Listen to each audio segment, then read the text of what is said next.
Hello students, এই Moumita ma'am. আশা করি তোমরা সকলেই খুব ভালো আছো। Welcome back to our channel.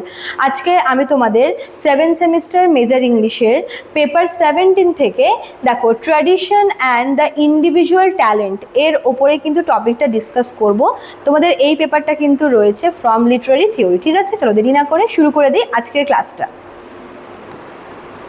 দেখো, প্রথমে আমরা দেখব যে দ্য মিনিং অফ ট্র্যাডিশন বলতে কি বোঝো। দেখো, according to Eliot, tradition does not mean copying old writers, it means knowing and understanding the great works of the past.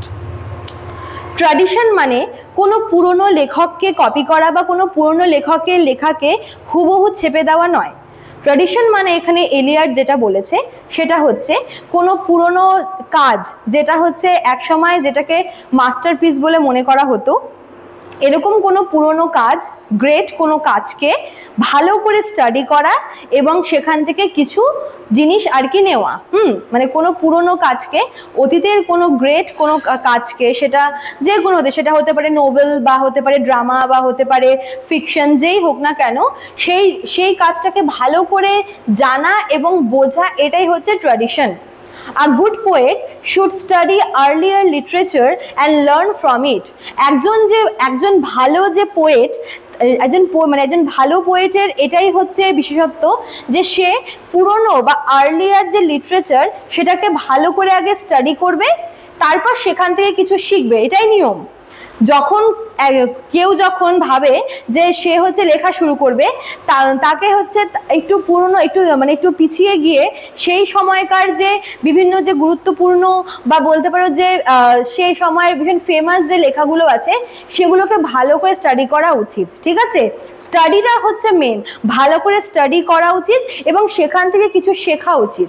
ঠিক আছে, every new writer becomes a part of this long literary tradition।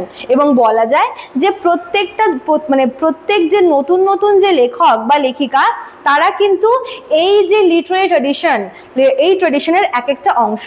তার মানে tradition মানে আমরা কোনো কিছুকে, অতীতের কোনো কিছুকে সরাসরি কপি করা বলছি না।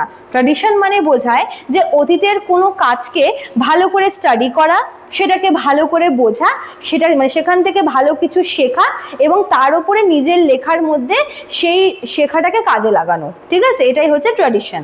চলো, the impersonal theory of poetry. এবার আমরা দেখব ইম্পার্সোনাল থিওরি মানে কি। দেখো, escape from personality. Eliot says that a poet should not write only about personal emotion.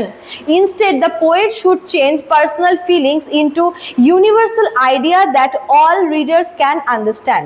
এখানে বলেছে, এলিয়ট বলেছে যে একজন পোয়েট সে সবসময় যে নিজের পার্সোনাল এক্সপিরিয়েন্স হতে পারে, সে ধরো প্রেমের কবিতা বলো বা হচ্ছে বিরহের কবিতা বা বন্ধুত্ব সংক্রান্ত বা মানে ব্যক্তিগত জীবনে হচ্ছে সুখ খুশি থেকে আর কি বঞ্চিত হওয়া, এই সমস্ত পার্সোনাল এক্সপিরিয়েন্সকে বাদ দিয়ে যদি এমন কোনো বিষয় লেখে যেটা হচ্ছে ইউনিভার্সাল বিষয়, যে এবং এতে করে কি হবে যে সমস্ত রিডাররাই কিন্তু রিলেট করতে পারবে।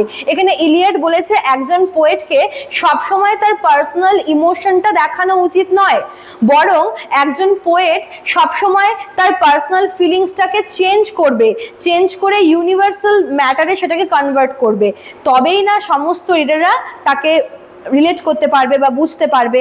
ঠিক আছে, he believes that poetry is not the expression of personality but an escape from personality. তিনি এটাও বলেছেন যে পোয়েট্রি হচ্ছে পার্সোনালিটির এক্সপ্রেশন নয়, বরং পার্সোনালিটি থেকে হচ্ছে এসকেপেশন। ঠিক আছে, মানে সবসময় যে পার্সোনাল ইমোশন, পার্সোনাল এক্সপিরিয়েন্স এগুলোকে নিয়ে লিখবো এমন না, বরং সেখান থেকে বেরিয়ে, পার্সোনাল স্পেস থেকে বেরিয়ে একটু অন্যভাবে ভাবনা চিন্তা করা। তাহলেই কিন্তু একজন পোয়েট সে হচ্ছে মানে কি বলবো, সে আসলে একজন আইডিয়াল পোয়েট হবে। This means the poet should focus more on creating good poetry than or expressing private feelings. মানে একজন পোয়েটকে সবসময় মানে নিজের যে প্রাইভেট ফিলিংসগুলো সেগুলো থেকে বেরিয়ে এসে বা সেগুলোর বাইরে বেরিয়ে এসে আদার্স টপিকগুলোর উপরে ফোকাস করা উচিত, যেটা মনে করে হচ্ছে এলিয়ট। ঠিক আছে, তারপরে কি বলেছে, the poet as a catalyst. আরো কি বলেছে, Eliot introduces the idea of the impersonal theory of poetry. Now what is impersonal theory? He compares the poet to a chemical catalyst. এখানে পোয়েটকে ইলিয়ট কি করেছে, এখানে একজন পোয়েটকে কেমিক্যাল ক্যাটালিস্টের সাথে সাথে কম্পেয়ার করেছে। ক্যাটালিস্ট মানে কি, যেখানে কেমিক্যাল রিয়াকশনে একজন ক্যাটালিস্ট কি করে, হেল্প করে, মানে ক্যাটালিস্টের কাজ হচ্ছে সে যখন রাসায়নিক বিক্রিয়া হয় কেমিক্যাল রিয়াকশন তখন কিন্তু সে ওখানে হেল্প করে, ঠিক আছে, নিজেকে চেঞ্জ করা, মানে নিজের যে আসল রূপ বা নিজের গুণাবলীকে চেঞ্জ না করে সে কেমিক্যাল রিয়াকশনে হেল্প করে। ঠিক তেমনই একজন পোয়েটকে কি করতে হবে, পোয়েটকে তার যে ভাবনা চিন্তাগুলো, তার থটস, তার ইমোশন, ওগুলোকে পার্সোনাল লাইফ না অ্যাড করে কি করতে হবে, নতুন করে তৈরি করতে হবে। মানে সে ওখানে পার্সোনালি ইনভলভ হবে, সে এখানে ইমোশন দেখাবে, সে থটস রাখবে, কিন্তু কোনো রকমের কোনো পার্সোনাল লাইফের বিষয় সেখানে ইনভলভ করবে না।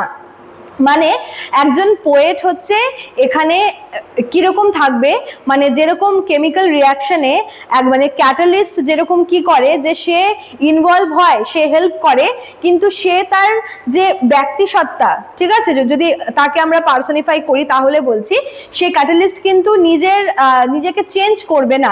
ঠিক তেমনই একজন পোয়েট সে পার্সোনাল বিষয় নিয়েও লিখবে, সে থটস, সে ইমোশনস সমস্ত কিছু নিয়ে লিখবে, কিন্তু তার পার্সোনাল লাইফকে সেক্ষেত্রে ইনভলভ করবে না। এটাই কিন্তু এখানে বলা হয়েছে, ঠিক আছে। চলো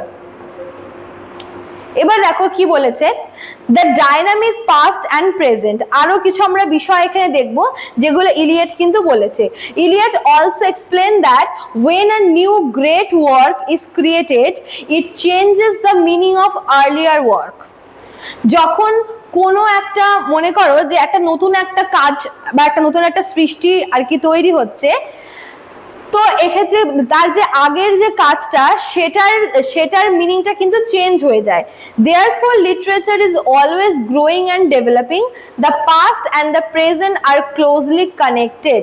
কি বলেছে, মনে করো নতুন একটা কাজ যখন চলে আসে তখন সে পুরনো কাজের মিনিংটা কিন্তু চেঞ্জ হয়ে যায়। এভাবে দেখবো লিটারেচার কি হচ্ছে, সাহিত্যেও কিন্তু আস্তে আস্তে গ্রো করছে, ঠিক আছে, এবং পাস্টের সঙ্গে প্রেজেন্টের আমরা একটা কানেকশনও দেখতে পাবো। He believes that a successful poet needs both talent and knowledge of literary tradition. তিনি এটাও বলেছেন যে একজন সাকসেসফুল পোয়েটের অবশ্যই কিন্তু ট্যালেন্টও থাকতে হবে, নলেজও থাকতে হবে, কিসের প্রতি, অফ লিটারি ট্রেডিশন, ঠিক আছে।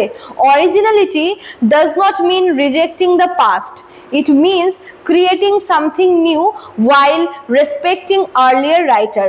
নতুন কিছু আসা মানে এমন না যে পুরনো কিছুকে ভুলে যাওয়া। হ্যাঁ, হয়তো পুরনো কিছুটা আস্তে আস্তে চেঞ্জ হচ্ছে কিন্তু পুরোপুরি কিন্তু সেটা নিঃশেষ হয়ে যায় না।